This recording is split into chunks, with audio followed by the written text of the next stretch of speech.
Saya ni memang buat kajian tentang masjid dan seni bina masjid.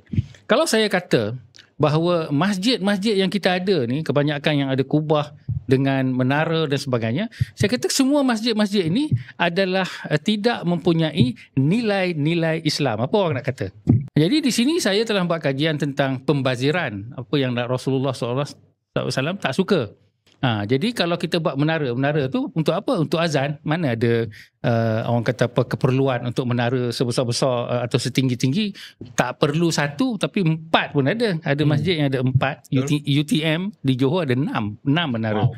Jadi macam mana kita nak jawab kalau kita kata perbelanjaan untuk menara ni boleh diberikan pada orang miskin, siapa nak jawab?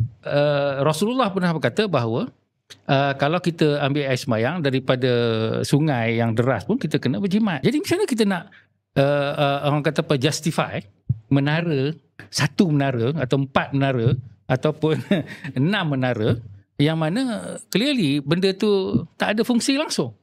Okay? Kalau ada fungsi lain saya terima, tapi apa fungsi dia?